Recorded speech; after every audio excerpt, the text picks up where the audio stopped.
കേരളത്തിൽ ഒരു പുതിയ അധ്യയന വർഷം ആരംഭിക്കാൻ ഇനിയും ഏകദേശം 13 ദിവസങ്ങൾ മാത്രമേ ശേഷിച്ചിട്ടുള്ളൂ. ഇപ്പോഴും കേരളത്തിലെ ഉന്നത വിദ്യാഭ്യാസ മേഖലയിൽ പരിഹരിക്കപ്പെടേണ്ടതായിട്ടുള്ള നിരവധി പ്രശ്നങ്ങൾ അവശേഷിക്കുകയാണ്. പലവട്ടം ചർച്ച ചെയ്തിട്ടും ഒരിടത്തും എത്താത്ത ഒരവസ്ഥയാണ് കേരളത്തിലെ സർവകലാശാലകളുടെ ഭരണസ്തംഭനം. കേരളത്തിൻ്റെ ചരിത്രത്തിൽ ഒരിക്കലും ഉണ്ടായിട്ടില്ലാത്ത വിധം കേരളത്തിലെ 9 സർവകലാശാലകളിൽ വൈസ് ചാൻസലർമാർ ഇല്ലാതായിട്ട് വർഷങ്ങളായി. ഇങ്ങനെയൊരു സാഹചര്യം ഒരുപക്ഷെ ഇന്ത്യയിൽ തന്നെ മറ്റൊരിടത്തും ഉണ്ടാകും എന്ന് തോന്നുന്നില്ല. പുതിയ അധ്യയന വർഷം ആരംഭിക്കുമ്പോൾ ഉണ്ടാകാൻ പോകുന്ന നിരവധി പ്രശ്നങ്ങൾക്ക് പരിഹാരം കണ്ടെത്തേണ്ട ഉത്തരവാദിത്തമാണ് സർവകലാശാലകൾക്കുള്ളത്.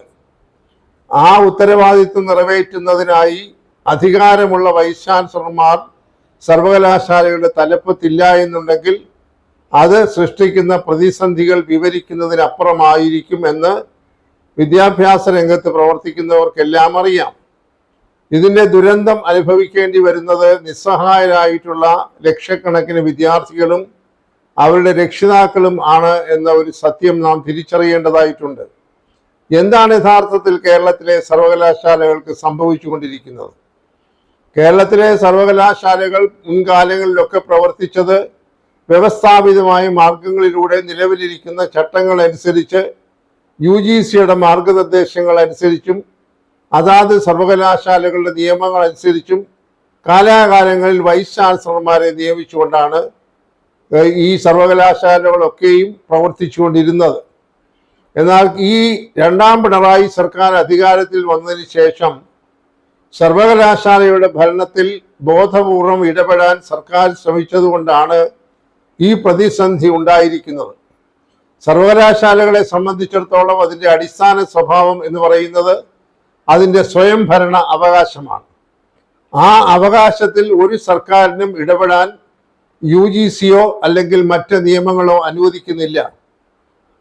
പ്രോ ചാൻസലർ എന്ന ഒരു അലങ്കാര പദവി മാത്രമാണ് അതാത് സംസ്ഥാനങ്ങളിലെ ഉന്നത വിദ്യാഭ്യാസ മന്ത്രിക്കുള്ളത്. കേരളത്തിലെ സാഹചര്യത്തിലും അതുതന്നെയാണ്. കേരളത്തിലെ 1-2 സർവകലാശാലകൾക്കൊഴിച്ച് ബാക്കിയുള്ള എല്ലാ സർവകലാശാലകൾക്കും ചട്ടപ്രകാരം ഗവർണറാണ് ചാൻസലർ പദവിയിലിരിക്കുന്നത്. അങ്ങനെ ഗവർണറുടെയും സർക്കാരിൻ്റെയും സർവകലാശാലയുടെയും കൂട്ടായിട്ടുള്ള ഒരു പ്രയത്നത്തിൻ്റെ ഫലമായി ചട്ടങ്ങൾ അനുസരിച്ചാണ് സർവകലാശാലകളിൽ വൈസ് ചാൻസലർമാരെ നിയമിക്കേണ്ടത്. അതിലൊക്കെ നിയതമായിട്ടുള്ള നടപടിക്രമങ്ങളുണ്ട്. എന്നാൽ ദൗർഭാഗ്യകരമെന്ന് പറയട്ടെ, കഴിഞ്ഞ കുറേ വർഷങ്ങളായി ഈ പിണറായി സർക്കാരിൻ്റെ രണ്ടാം ഊഴം വന്നപ്പോൾ അസാധാരണമായി സർവകലാശാല ഭരണത്തിൽ ഇടപെടാനായി ഗവൺമെൻറ് താല്പര്യം കാണിച്ചു. ഇവിടെ നാം കാണേണ്ടതായ ഒരു പ്രധാന കാര്യം, യൂണിവേഴ്സിറ്റിയുടെ പരമാധികാര സമിതികളായ സിൻഡിക്കേറ്റ്, സെനറ്റ് തുടങ്ങിയവയിലൊക്കെ രാഷ്ട്രീയ അടിസ്ഥാനത്തിൽ തെരഞ്ഞെടുക്കപ്പെട്ട പ്രതിനിധികളാണ് ഉള്ളത്. അതിൽ ഭൂരിപക്ഷവും ഇപ്പോഴത്തെ സാഹചര്യത്തിൽ ഇടതുപക്ഷ ജനാധിപത്യ മുന്നണിയോട് ആഭിമുഖ്യമുള്ള വിദ്യാർത്ഥി, അധ്യാപക, പൊതു സംഘടനകളുടെ പ്രതിനിധികളാണ്. അപ്പോൾ അവർ സ്വാഭാവികമായി ഗവൺമെന്റിന്റെ ഇംഗിതത്തിനനുസരിച്ച് നിൽക്കുന്നു എന്നുള്ളത് കൊണ്ട് പലപ്പോഴും ഒരു ഏറ്റുമുട്ടലിൻ്റെ ഒരു പ്രതീതി ഉണ്ടാക്കുകയും അതിൻ്റെ ഫലമായി സർവകലാശാലയുടെ ഭരണരംഗത്ത് അനിശ്ചിതാവസ്ഥ ഉണ്ടാവുകയും ആണ് ചെയ്തുകൊണ്ടിരിക്കുന്നത്. ഈ ഒരു സാഹചര്യം ഒരിക്കലും ഇനി തുടരാൻ അനുവദിച്ചുകൂടാ. ഇപ്പോൾ കഴിഞ്ഞ നിയമസഭാ സമ്മേളനത്തിൽ തന്നെ ബോധപൂർവം സർവകലാശാല ഭരണത്തിൽ സർക്കാരിന് ഇടപെടണം എന്ന പ്രത്യേക താല്പര്യം പരിഗണിച്ച് പ്രോ ചാൻസലറായിട്ടുള്ള ഉന്നത വിദ്യാഭ്യാസ മന്ത്രിക്ക് സർവകലാശാലയുടെ ദൈനംദിന ഭരണത്തിൽ ഇടപെടാൻ കഴിയത്തക്ക തരത്തിൽ ചില ചട്ടങ്ങളൊക്കെയായി ഉണ്ടാക്കി പാസാക്കി സർവകലാശാലയുടെ നിയമങ്ങളിൽ ചേർക്കാനായിട്ടുള്ള ശ്രമം നടത്തി. ആ ബില്ലുകൾ നിയമസഭ പാസാക്കി ഇപ്പോൾ ഗവർണറുടെ അംഗീകാരത്തിന് അയച്ചു കൊടുത്തിരിക്കുകയാണ്. ഗവർണർ ഇതുവരെയും അതിന് അംഗീകാരം നൽകാത്തത് കൊണ്ട് ഈ അനിശ്ചിതാവസ്ഥ തുടരുകയാണ്. ഗവർണറെ സംബന്ധിച്ചിടത്തോളം ചാൻസലർ എന്ന സ്ഥാനത്തിരിക്കുമ്പോൾ ചാൻസലറുടെ അധികാരങ്ങളെ പോലും വെട്ടിക്കുറയ്ക്കാൻ ബോധപൂർവമായ ശ്രമം നടത്തിയ സാഹചര്യം ഉള്ളതുകൊണ്ട് ഗവർണർ ഇക്കാര്യത്തിൽ ചാൻസലർ എന്ന നിലയിൽ വളരെ ശ്രദ്ധാപൂർണമായ ഒരു നിലപാടാണ് എടുത്തിരിക്കുന്നത്.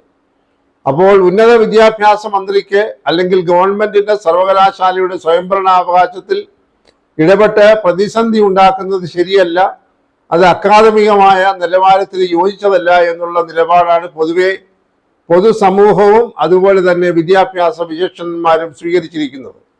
അപ്പോൾ ഗവൺമെന്റ് ഈ കാര്യത്തിൽ ആത്മാർത്ഥമായിട്ടുള്ള ഒരു നിലപാടെടുത്തെങ്കിൽ മാത്രമേ സർവകലാശാലകളിൽ ഇന്ന് നിലവിലിരിക്കുന്ന ഭരണ പ്രതിസന്ധി അവസാനിപ്പിക്കാൻ സാധിക്കുകയുള്ളൂ. അടിയന്തരമായി സർക്കാർ ഇടപെട്ട് സർവകലാശാലകളിൽ വൈസ് ചാൻസലർമാരെ നിയമിക്കാൻ ഉള്ള പ്രക്രിയ ആരംഭിക്കണം. അതിന് സർവകലാശാലയുടെ പ്രതിനിധികളെ നൽകാൻ പല സർവകലാശാലകളും രാഷ്ട്രീയമായ കാരണങ്ങളാൽ സെർച്ച് കമ്മിറ്റിയിലേക്ക് അവരുടെ നോമിനികളെ അയക്കുന്നില്ല. സർക്കാരിൻ്റെ ഇടപെടൽ ഒഴിവാക്കണമെന്ന് പറയുമ്പോൾ യൂണിവേഴ്സിറ്റി ഗ്രാന്റ്സ് കമ്മീഷൻ നൽകിയിരിക്കുന്ന മാർഗനിർദ്ദേശങ്ങൾ അനുസരിച്ച് ചാൻസലറുടെയും UGCയുടെയും ബന്ധപ്പെട്ട സർവകലാശാലയുടെയും പ്രതിനിധികൾ അടങ്ങുന്ന 3 പേർ ഉൾക്കൊള്ളുന്ന ഒരു സെർച്ച് കമ്മിറ്റിയാണ് വൈസ് ചാൻസലർ നിയമനത്തിന് തക്കതായ യോഗ്യതയുള്ള ആളുകളെ കണ്ടെത്തേണ്ടത്. ഈ സർവകലാശാലകൾ പലരും ഇപ്പോൾ കേരളത്തിലെ സർവകലാശാലകൾ നേരത്തെ പറഞ്ഞതുപോലെ രാഷ്ട്രീയമായ കാരണങ്ങളാൽ ചാൻസലറുമായി സഹകരിക്കാതിരിക്കുന്നതിൻ്റെ ഫലമായി അവർ അവരുടെ നോമിനിയെ നിർദ്ദേശിച്ചു കൊടുക്കുന്നില്ല. അതിൻ്റെ ഫലമായി സെർച്ച് കമ്മിറ്റിയെ രൂപീകരിക്കാനും കഴിയാതെ പോകുന്നു. ഇത് നേരത്തെ സ്ഥാനമൊഴിഞ്ഞ ആരിഫ് മുഹമ്മദ് ഖാൻ ഗവർണർ ആയിരുന്ന കാലത്ത്, ചാൻസലർ ആയിരുന്ന കാലത്ത് തുടങ്ങിയ പ്രതിസന്ധിയാണ്. അത് പുതിയ ഗവർണർ അധികാരമേറ്റപ്പോഴും അതിന് അറുതി വന്നിട്ടില്ല. അതുകൊണ്ട് സർക്കാരും ഗവർണറും ഈ വിഷയം സംബന്ധിച്ച് നിലവിലുള്ള വൈസ് ചാൻസലർമാരും അതുപോലെ തന്നെ നിലവിലുള്ള സിൻഡിക്കേറ്റ്, സെനറ്റ് തുടങ്ങിയ സമിതികളുമൊക്കെയായി വേണ്ട രീതിയിലുള്ള ഒരു സമവായത്തിലെത്തി ഈ സെർച്ച് കമ്മിറ്റിയെ രൂപീകരിക്കുകയും ചട്ടപ്രകാരം പൂർണ്ണ സമയ വൈസ് ചാൻസലർമാരെ നിയമിക്കുന്നതിനുള്ള നടപടികൾ സ്വീകരിക്കേണ്ടത് അടിയന്തരമായ ആവശ്യമാണ്. ഇല്ല എന്നുണ്ടെങ്കിൽ പുതിയ അധ്യയന വർഷം നിരവധി പ്രശ്നങ്ങളുണ്ടാകും. പൂർണ്ണസമയ വൈസ് ചാൻസലർമാരില്ലെങ്കിൽ യൂണിവേഴ്സിറ്റി ഗ്രാന്റ്സ് കമ്മീഷനിൽ നിന്ന് കോടിക്കണക്കിന് രൂപയുടെ സാമ്പത്തിക സഹായം ലഭിക്കുന്നത് നഷ്ടപ്പെട്ടു പോകും. അതുപോലെ തന്നെ യൂണിവേഴ്സിറ്റിയുടെ പ്രവർത്തനങ്ങളൊക്കെ താളം തെറ്റും. ഇപ്പോൾ തന്നെ പരീക്ഷകളുടെ നടത്തിപ്പൊക്കെ ആകെ താറുമാറായിരിക്കുകയാണ്. നടത്തിയ പരീക്ഷകളുടെ ഫലം കൃത്യസമയത്ത് പുറത്തു വരുന്നില്ല. സർട്ടിഫിക്കറ്റുകൾ യഥാസമയങ്ങളിൽ വിദ്യാർത്ഥികൾക്ക് നൽകുന്നില്ല. അങ്ങനെ നിരവധി പ്രശ്നങ്ങളുണ്ട്. അധ്യാപകർ നിരുത്തരവാദപരമായി പരീക്ഷ കടലാസുകൾ നഷ്ടപ്പെടുത്തുന്നു. അതുപോലെ മൂല്യനിർണ്ണയം ചിട്ടയായി നടക്കുന്നില്ല.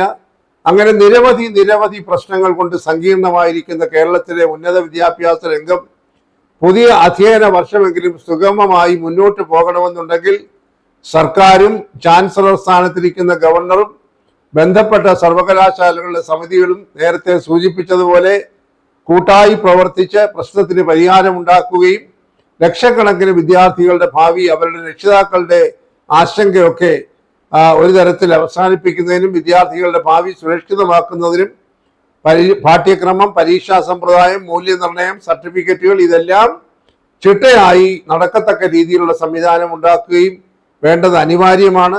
അതാണ് യഥാർത്ഥത്തിൽ പൊതുസമൂഹവും രക്ഷകർത്താക്കളും വിദ്യാർത്ഥികളും ആഗ്രഹിക്കുന്നത്. നിരപരാധികളായിട്ടുള്ള വിദ്യാർത്ഥികളെയും രക്ഷിതാക്കളെയും ഈ തരത്തിലൊരു ആശങ്കയിലാക്കുന്നത് ഒരിക്കലും ഒരു സർവകലാശാലയ്ക്ക് ഭൂഷണമല്ല. അതിൻ്റെ ഉത്തരവാദിത്വത്തിൽ സർക്കാരിന് പിന്നാക്കം പോകാൻ സാധ്യമല്ല. ഇതിനകത്ത് രാഷ്ട്രീയത്തിന് അപ്പുറമായി അക്കാദമിക സ്വാതന്ത്ര്യം സർവകലാശാലകൾക്ക് വിട്ടുകൊടുത്തുകൊണ്ട് ആവശ്യമില്ലാത്ത ഇടങ്ങളിൽ സർക്കാർ ഇടപെടുക എന്ന് പറയുന്ന ആ ഒരു രീതി മാറ്റി പിൻവാതിൽ നിയമനങ്ങൾ നടത്തുന്നതിനുള്ള കേന്ദ്രങ്ങളായി സർവകലാശാലയെ മാറ്റാതെ വളരെ സത്യസന്ധമായും സുതാര്യമായും സർവകലാശാലകളുടെ പ്രവർത്തനങ്ങൾ മുന്നോട്ട് കൊണ്ടുപോകണം എന്നുള്ളതാണ് കേരളത്തിലെ പൊതുസമൂഹം ഈ അധ്യയന വർഷം ആരംഭിക്കുമ്പോൾ മുന്നോട്ട് വയ്ക്കുന്ന ഏറ്റവും പ്രധാനപ്പെട്ട ആവശ്യം.